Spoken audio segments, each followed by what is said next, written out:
Hey, Scotty here. Thanks for joining us for this pod with a colleague I am so thrilled to spend a little time with, journalist Victoria Scott.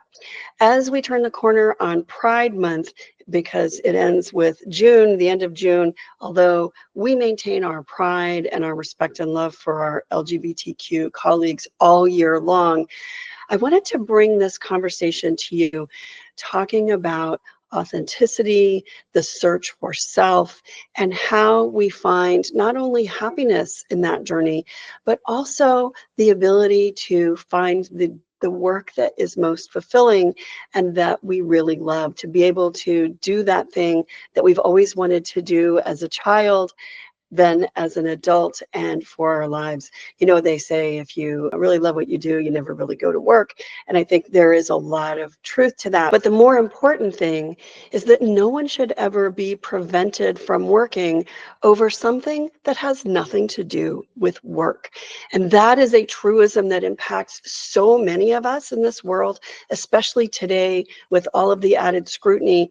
LGBTQ, but also everyone else. If you are an outsider and you want to be inside a particular business, if you have to fight over something that has nothing to do with that work, then your fight is so much harder. We can all help each other out.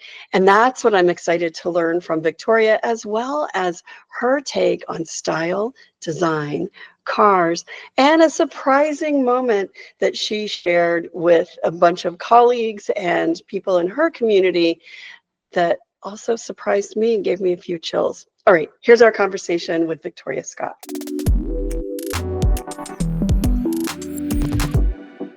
Hi, Victoria. Hello, thank you for having me. It is so good to see you. It's been a while. I want to say the last time I saw you, we were in the desert, maybe driving Mazdas. Yeah, Palm Springs.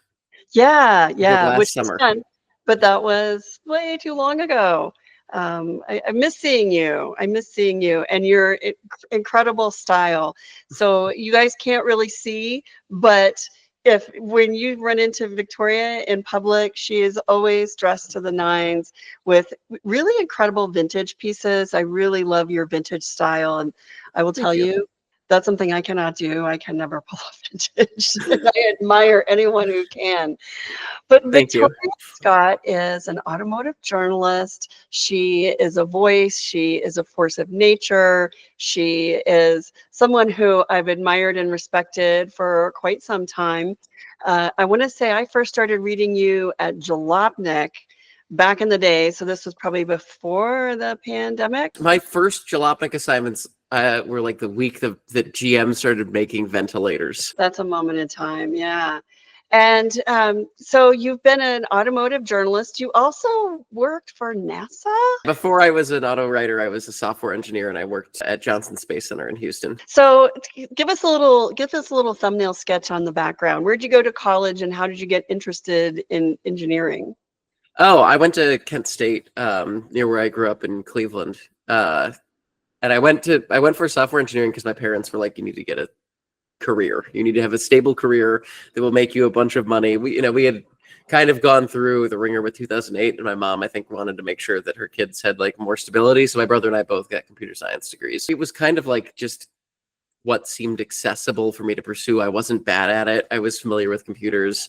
I knew some people who also were going into it. So it was sort of there. I never really had a lot of passion for it. And whereas with cars, my first dream career when I was 3 was that I wanted to be a car designer. And I really wanted to pursue that. And I wanted to do anything kind of related to the auto industry. And, before I even graduated college, I had bought my first car with money I had saved up while I was interning, which was a '88 Toyota Supra Turbo. And that was kind of the beginning of actually getting to interact with the car hobby for me. I was always kind of on the outside looking in. I'd been reading Jalopnik for a long time. I'd been reading Speed Hunters. I had all these people I admired in the industry, but then I bought that car, and I kind of slowly taught myself how to wrench on it, and things kind of accelerated from there. So I worked in software for about 5 years, and then for me, switching from, excuse me, my cat is going to hit my microphone. For me, switching from this kind of safe parentally chosen career into the automotive world was sort of like, it was a leap of faith, and I did it at the same time as I came out as a trans woman. So, I had known for years that like I didn't really like software. I had known for years that I was transgender. I was I was trying very hard to not rock the boat. I was trying very hard to like live in a way that seemed like it was intelligent, like it was well thought out. And, maybe later I would pursue other stuff, or maybe later I would come out, but I was always trying to like slow roll it. And then the pandemic hit, and that was very much a moment where I had to reckon with things, because I was like, well, I have this huge secret inside of me that has kind of been building up for years now. It's eating at me, and I would have if I got sick and died, this is pretty early on, and it was very fatal early, and like nobody had any idea of how we could catch it. Nobody knew how big it was going to get, and it was like, if I did get sick and died now, like I'm gonna have this enormous regret, and I can't live like that. That's not what I wanted to do with my life. So I came out, and then I had started to get more auto writing work, and I was like, I'm gonna take a chance and just freelance or whatever. And that was in early 2021. I switched to full-time freelance, and so I freelanced. I bought an old van, which I lived out of for 6 months, and drove around the country and did like a road trip story about sort of like transitioning and figuring out who I wanted to be in sort of this like new sort of not even after the pandemic, but like mid pandemic, just sort of like a world before and after COVID. It seemed like it had shifted so dramatically, and my life had shifted so dramatically. So I wrote about that, and then I did a stint at the Drive for a while as like a news writer, did some freelance again, and then I worked for Motor One for about a year as a staff writer.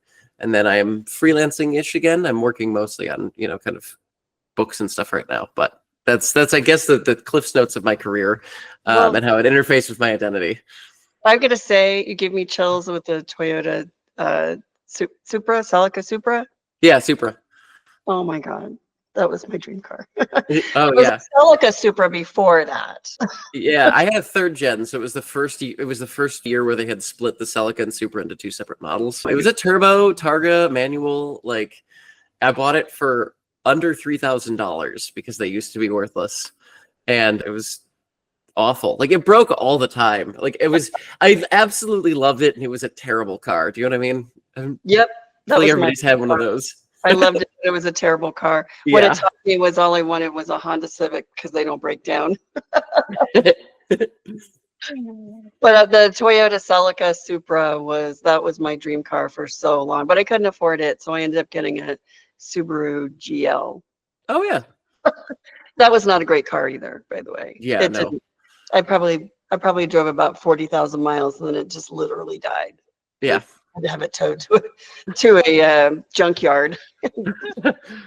Yeah, I've been there. I'm gonna say, like, can't you just do one hard thing at a time? It's like transitioning your identity, coming out and as transgender, and then also like leaving your software job at NASA or Johnson Space Center and freelance writing or working for someplace like Jalopnik, which is a great outlet. But as we all know, media jobs are touch and go. They're not, they're not super reliable. They can be a lot of fun. They can be a lot of pain too. And did you know that when you went to work at Jalopnik? Yeah, I mean, honestly, what I fully expected to happen was, I just needed a reset on my life.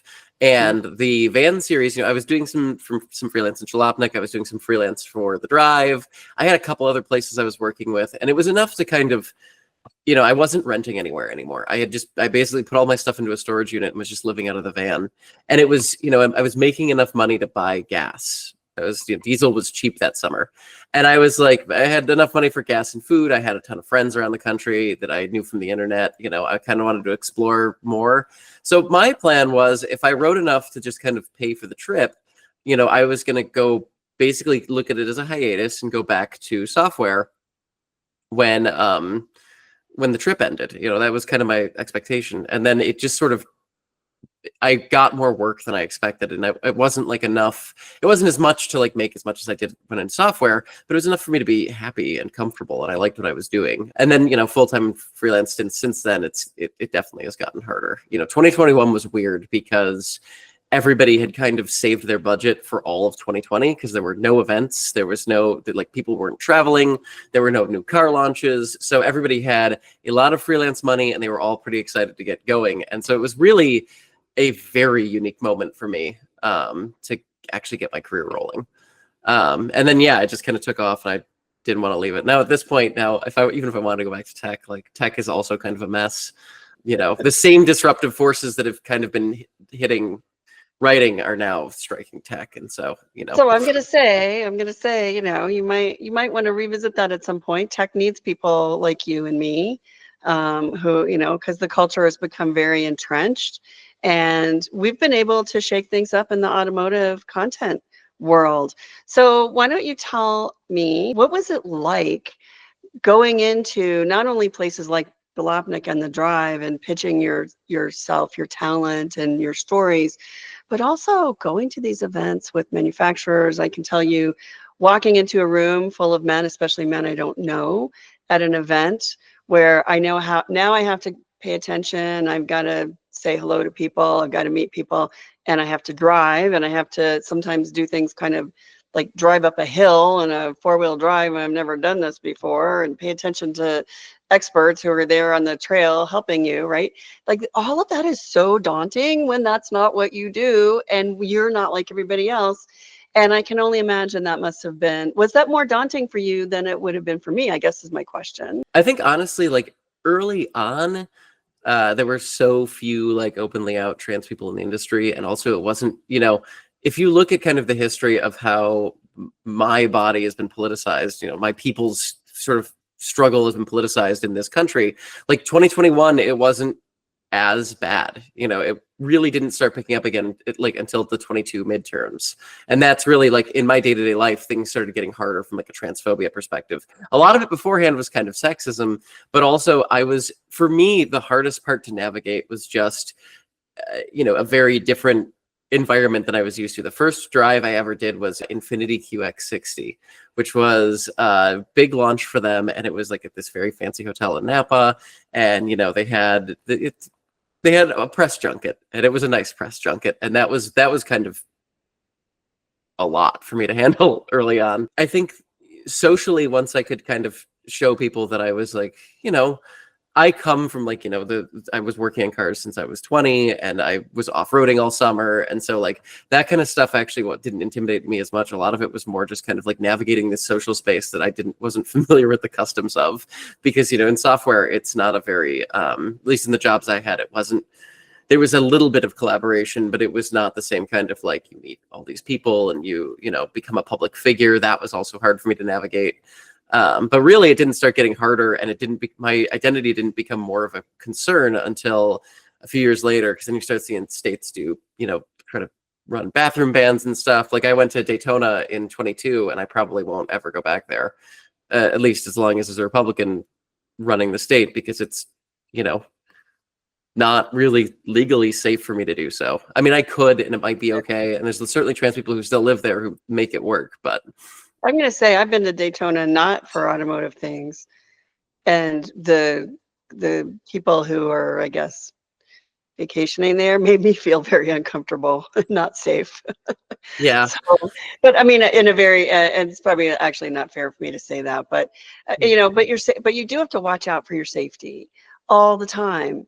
And do you get exhausted from that? That's part of why I live in Seattle now. So I bounced around a lot. After Houston and the van trip, I moved to Reno, Nevada. Actually, if you know Brad Brownell, yeah, he had showed me around the town, and I liked it, and so I moved out there.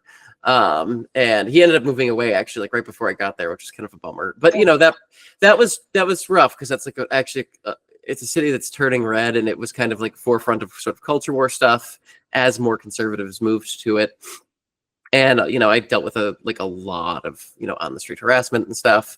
And then after that, I lived in rural Idaho for a bit because I just didn't have money, and you know, moved with somebody out there, and I had a place, and that was like really fraught, which I was hoping maybe things would get better, and it didn't. That was just naive, you know.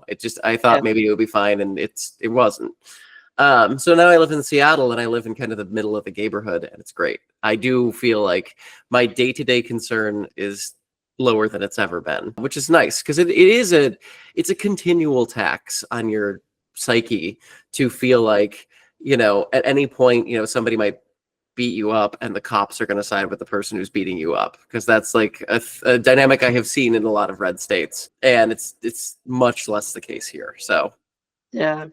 Well, that's great. That's great. I'm glad you're in a comfortable place. I know a lot of places can, and those of us who are not living in the space where you live don't always see it, which is why it's important to hear from you and understand. When I talk to you and I hear your concerns and I hear the specifics of the things that are bothering you or things that people say to you or specific threats, and understand where those come from. And those are things that, you walk into a room and a bigoted person will say something very kind and complimentary to me and something very sharp and threatening to you.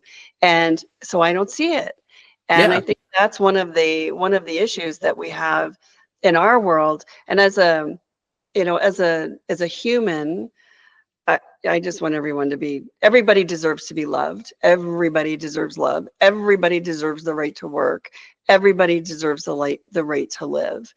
As a parent, I feel like even though neither of my children are members of the LGBTQ community, this is a message that we have worked very hard with our kids to help them understand that everyone deserves love and everyone deserves all the human rights.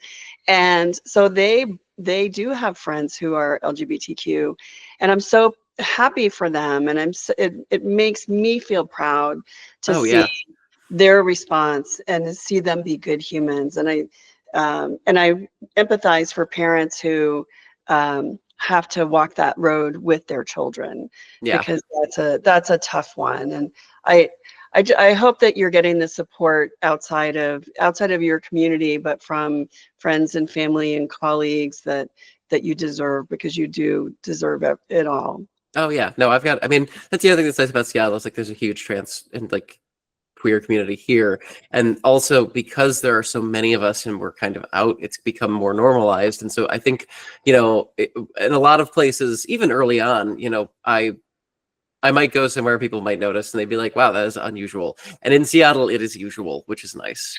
I don't think so it's kind of become sort of like I can function in like day-to-day life as a normal person because that's how I am treated, and that helps a lot, honestly. But yeah, like I've had very supportive, like obviously I've had like a lot of bylines. I've had very supportive, colleagues.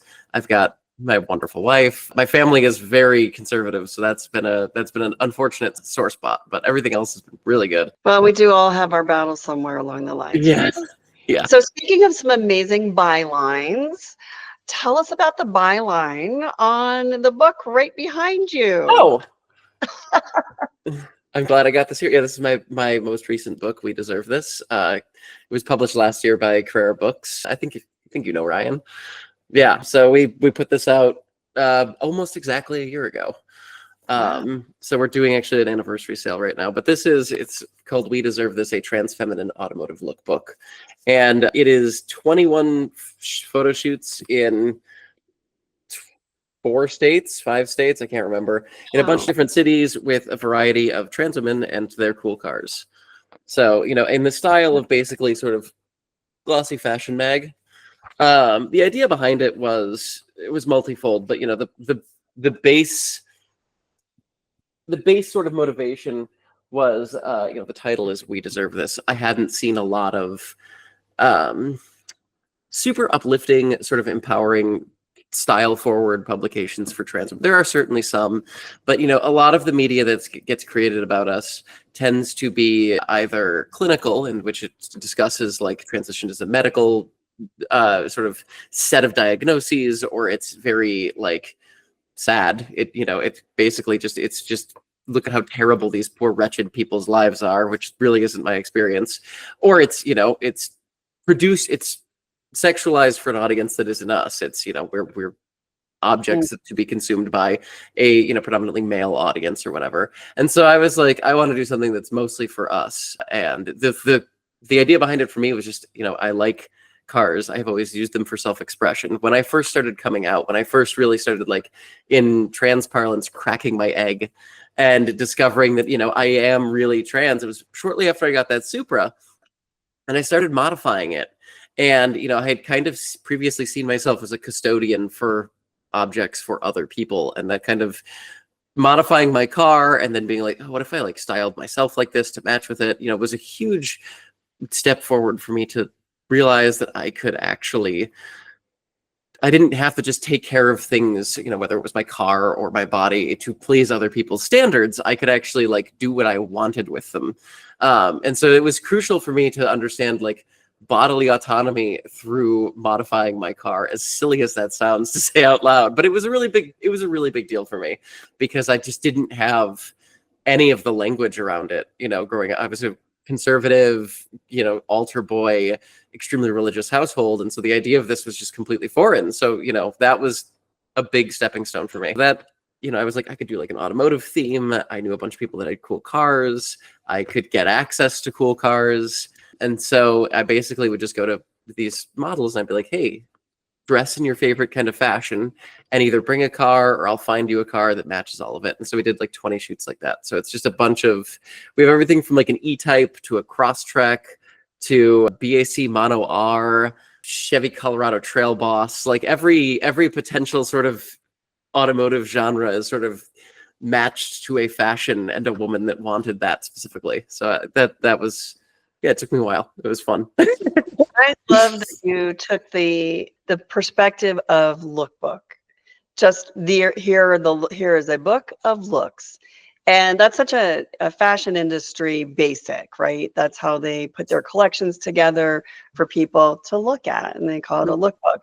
And that, to me, that really orients the entire premise of the book away from automotive and over to where women think about, or how women think about their cars and their looks and who they are. We do it all day, every day. We think about our outfits, we think about our accessories, we think about our color palettes and the colors that flatter us and the colors that don't flatter us.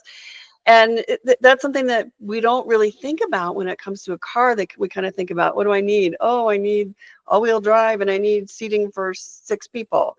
Like that, like those basics have nothing to do with personal style. So tell me what are the most important ideas for you when it comes to personal style and cars? I've owned a bunch of cars.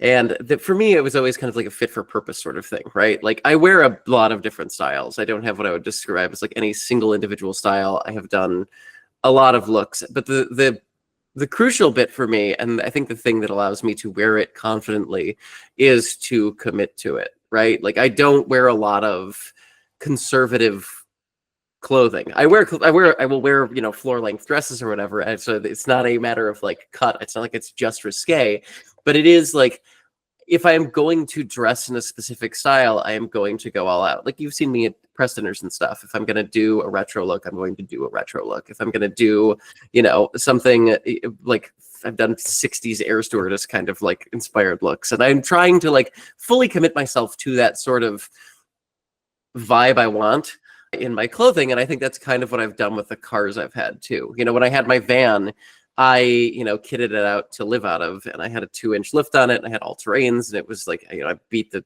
hell out of it driving off road, because it was like, yeah, I'm going to commit to this lifestyle. When I had my Supra, it was lowered. It was styled to look like a 80s, like Japanese touring car.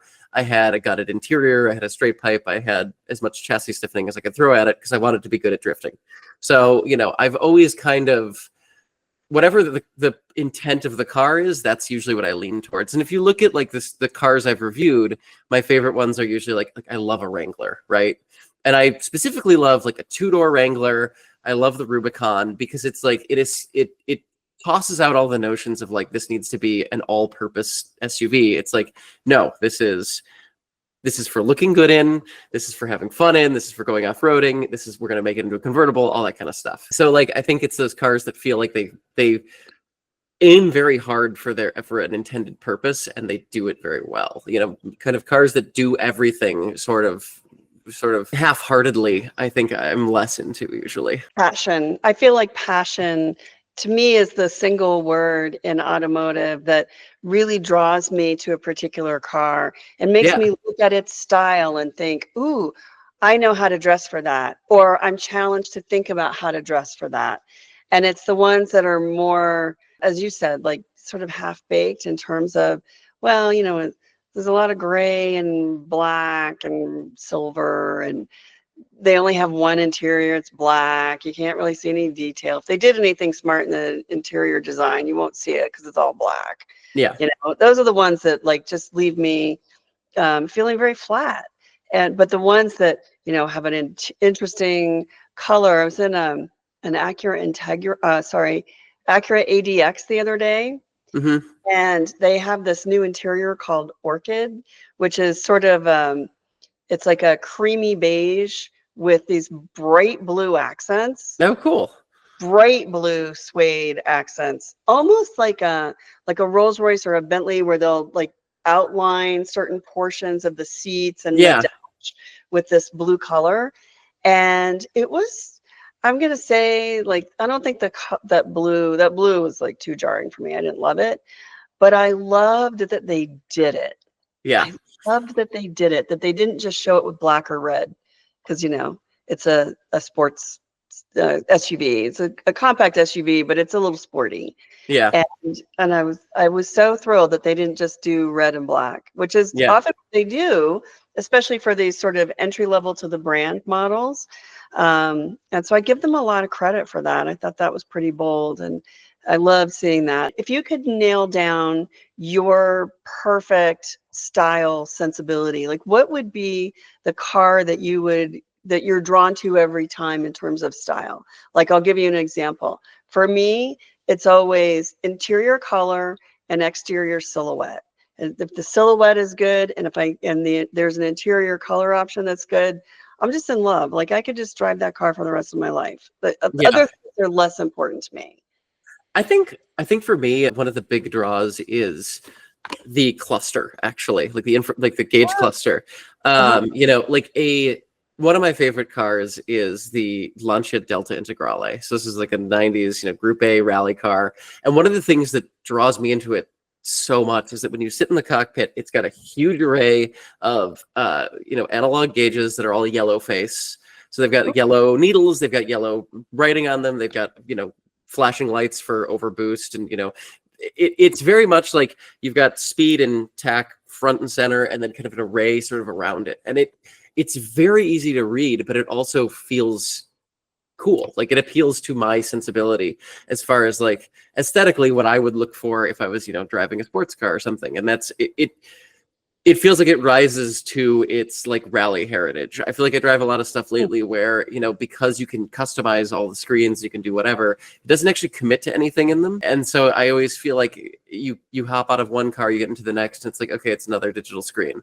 One of the modern cars I did actually like a lot was the i7, the BMW i7. When you get the M package, it's got the really cool like ramp up accelerator pedal indicator. I don't know if you remember seeing that, but that was like, it's got a couple of modes in it that I thought were pretty compelling, and it did make the car feel more engaging, even if the performance was very similar to other EVs. And I think that that's kind of like one of the differentiators in like an electrified era that's going to matter, is like you have to convey to the driver that the car is engaging with you. It's going to like tell you it's going to tell you it's going quick rather than just going quick.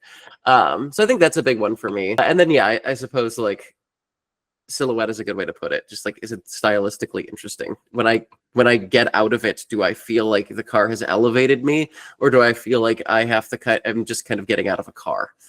Yeah.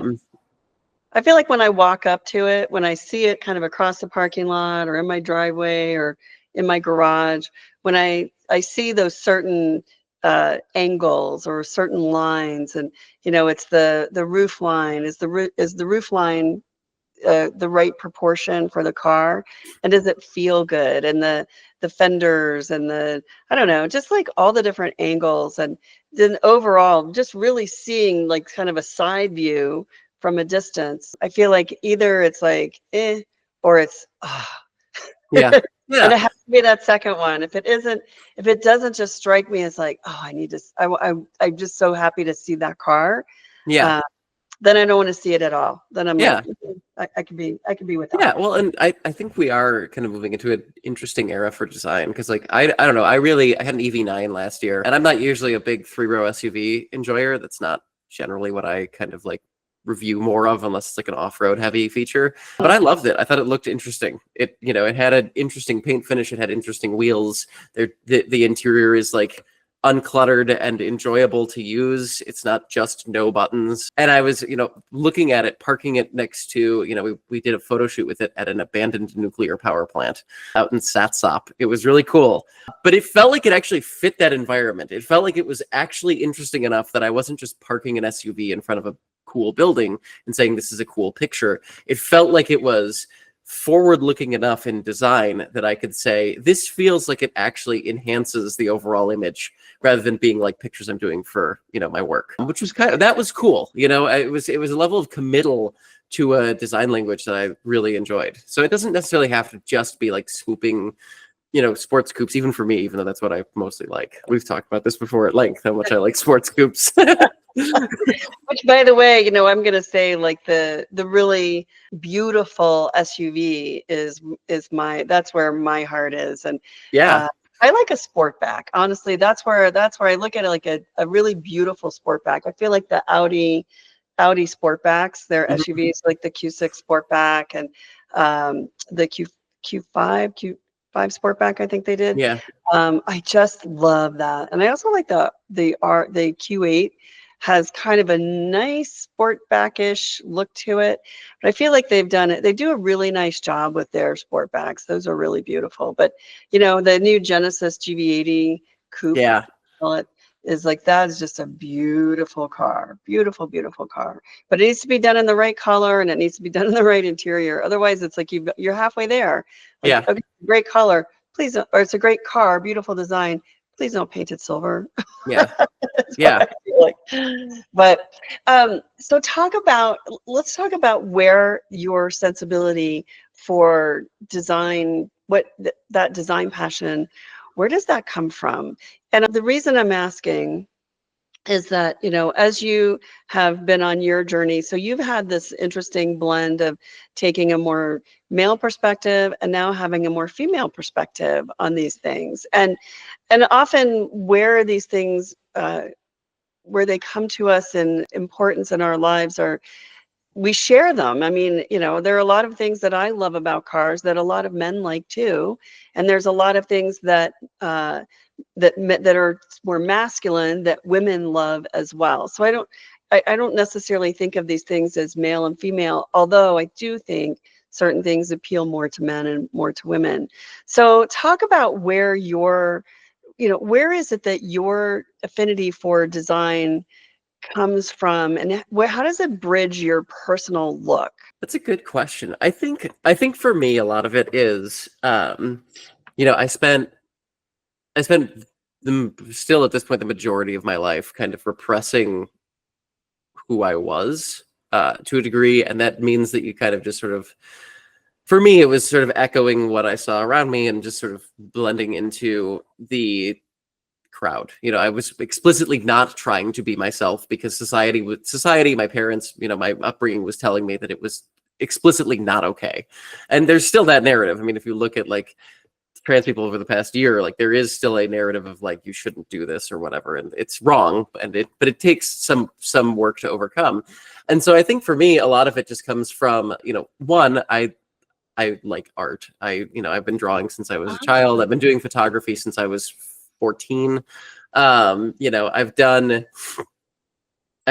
whole reason I've done 2 books, and both of them are photo books because I do love like the like visual art side of things. So that probably influences some of it, but a lot of it I think just comes from a desire to like express myself in a way that feels, if not entirely unique, at least like a good representation of who I would like the world to see me as. And that's, I think, kind of universal. That's like from the car side of things. That's from like the personal fashion side of things. And I think that that's part of the reason the book when I did the book launch, we had the event at a place in Seattle called The Shop. And it's one of those car storage places for like usually like higher end cars where it's like climate controlled. It's in a warehouse. Your car doesn't just get street parked and banged up. But they also have like an area where you can go rent a garage bay and like a lift and go work on your car for a while. And we were in that part. And so there were guys who were working on their cars who came over to like see what was going on. And, we've got 75 trans women who are all there, who are all invited, and me, and, some car people, that came in. And we've got this very unusual crowd. And the car guys all totally got it. Like I would explain the book to them and I'd be like, this is why I chose cars for this idea of personal expression. And they were like, oh yeah, absolutely. That makes total sense. A few of them bought books and they were not like, they didn't even know what was going on. They were just like kind of lived in Seattle and were working on old trucks or whatever. And it was, to me, it was just like, I think so many people just want the chance to express themselves. And I think so much of our current era is kind of geared against it. Like, I'm a big fan of Kate Wagner, who is the McMansion Hell writer. She's an architecture critic. And one of the things she's written about at length is kind of like the homogenization of homes, like the proliferation of like landlord white in everything, even in places you own. Because, and we've seen it in the auto industry where colors have just dropped off the radar and most cars are sold in white or black or silver. And you see it in fashion where silhouettes continually get less and less interesting, and it feels like a lot of it is kind of interchangeability. It's for resale value. It is for sort of ensuring that everything can kind of be swapped out. One renter can be swapped out for another renter. When you sell your house, it retains its value. When you turn in your lease, they can still give it to somebody else who doesn't mind silver, all of that kind of stuff. And I feel like for me, the combating that in like every aspect of my life is it's an important thing for me. If that all makes sense. So like, that's such a great way. Thank you for saying that, because that is such a great way of framing our fears of color, or how we get cornered into making boring decisions that we really would like to have the courage to not make. yeah. And we can argue about it all day long with the people who are making the decisions, but until we really understand how and why this happens and how and why we can change that, it's not going to change. Yeah. So I love that you mentioned McMansion Hell. That's what it's called, right? Yeah. Yeah. Yeah, I love that. I love her social media feed. She's great. So She's good. genuinely great. And it gives me chills to think about you in a fancy car space with 75 trans women and incredible cars, and the car guys wanting in. Yeah. Because they see what you're doing and they don't really care. Like when it comes to something that they're passionate about, that it brings down those barriers. Yeah. Right. Well, that's part of what's so frustrating to me as somebody who's like tried to work towards, have just the same sort of stuff that you've worked for, which is like combating sexism in the automotive scene, combating transphobia, trying to like prove that we have a place in American life. Is like I would say 9 times out of 10, if I talk to somebody and they're not already super polarized, they're on board with kind of like my people and like what we need and how we want to exist in public life. It's just that, the Alliance Defending Freedom spends millions of dollars and, goes for school board positions and stuff. And they're, astroturfing kind of a reactionary campaign to us. And that's what's so frustrating is like, people, I think, genuinely want things to be better. It's just that there is so much money spent on things not being better. Yeah. Yeah, I know. Bigots trying to protect bigotry. But Yeah. I do think that one of the most powerful swords, though, is envy. I'll have what she's having. Because you see a woman driving a beautiful car, carrying a beautiful bag, dressed in a beautiful outfit, just showing up to an event glowing because she has put this together. She knows what she's doing. And it just like everything else flows out of your brain. And all you can think about is, I want to be like that. And it's not like I want to be her, or I want her problems, or I want her life, or I want I don't want any of that. It's just that air of confidence and that physical design sensibility that she brings to it is so good. And it's something that just triggers a part of our brain that these other things don't. Yeah. Oh my God. Yeah. Well, it's so much for my generation too. Like so much of the 2010s was kind of everybody kind of distanced themselves from earnestness, I think, through the lens of like increasing levels of irony and cringe and whatever you want to call it. And I just can't stand that. Like I'm sorry, like putting yourself out there honestly is terrifying. It can sometimes hurt, and you just have to do it anyway, because living through so many filters between who you are and like what you express or how you dress or what you drive is just, it's not good for you. It's hard for me personally. Like this is hard sometimes, but it's still easier than living inauthentically, because I did try that and it didn't work very well. Yeah. Well, congratulations. I'm so thrilled for your journey. I've enjoyed reading your stories, seeing you in the pages of A Girl's Guide to Cars, and we need more of that.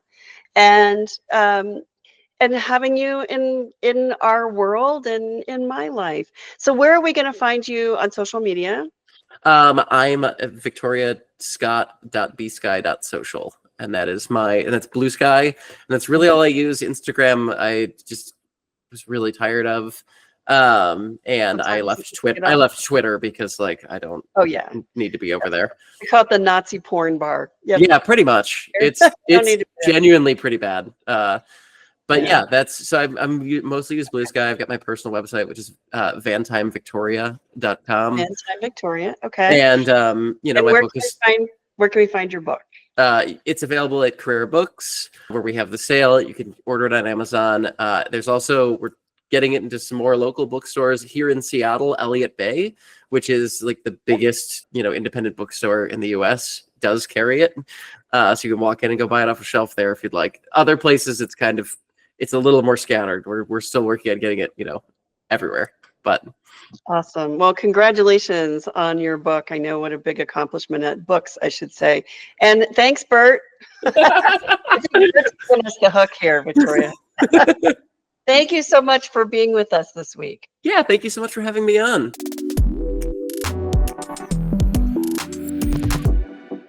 When she talked about that Toyota Celica Supra, I just got chills, because that was a car I wanted too.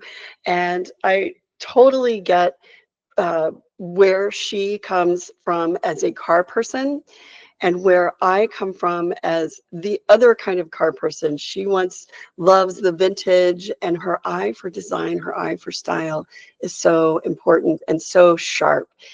And she loves that. I come to this as I don't want it to ever break. I want it to be consistently beautiful and functional and reliable forever. But that's the beauty of not only different kinds of car perspectives, but different kinds of people, and how we all bring something to the equation, something to this world. And wherever your perspective lies, there is someone on your side who will be there with you, but there's also someone who's not like you, who will show you things that you had not seen before. And that's one of the things that I value so much. Thank you so much to Victoria for joining me for this conversation. I hope you enjoyed the conversation too. Thank you to our team, to Natalie Marola, our producer, to Steph Howard, our editor. Our music is by Envato. Please subscribe to A Girl's Guide to Cars, What Drives Her podcast, wherever you get your podcast. Find our YouTube channel. We have a brand new YouTube channel for What Drives Her, where we share our podcasts every week. We've got some good ones coming up in the next couple of months. And be sure to subscribe to our newsletter. There is a link below. You will get all of our top news every Saturday. Thanks for joining us, everybody, and we'll see you next time.